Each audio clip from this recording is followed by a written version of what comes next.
कई बार तो ऐसा होता है कि हम इन झगड़ों को भुलाने के लिए सोचते हैं बैठ करके बात करेंगे, बैठते हैं टेबल पर बात करने के लिए, लेकिन वो बात शुरू तो होती है एक दो लाइन की चर्चाओं से, धीरे धीरे वो आर्गुमेंट और झगड़े में फिर से बदल जाता है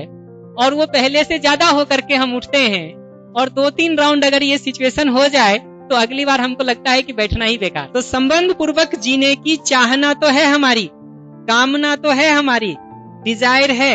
एस्पिरेशन है, बट उसके लिए जो एप्रोप्रिएट अंडरस्टैंडिंग चाहिए, उसके लिए जो समझ चाहिए और उसका जीने का जो कॉम्पिटेंस चाहिए, वो या तो हम में नहीं है, या सामने वाले में नहीं है, या दोनों में नहीं, जिसके कारण ये समस्याएं बढ़ती रहती। तो ये दिखाई देता है कि आदमी के लिए संबंध को समझना भी जरूरी है, ताकि समझ करके वो ठीक जी सके।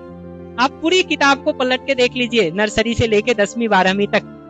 गणित को पढ़ाने के लिए, विज्ञान को पढ़ाने के लिए, इंग्लिश को पढ़ाने के लिए, मैथ्स को पढ़ाने के लिए आपको पर्याप्त कंटेंट दिखाई देगा, पर्याप्त स्पेस दिखाई देगा। लेकिन आदमी संबंधों को ठीक ठीक समझ सके, संबंध में विश्वास, सम्मान, स्नेह, प्रेम जैसे भावों को ठीक ठीक समझ सके,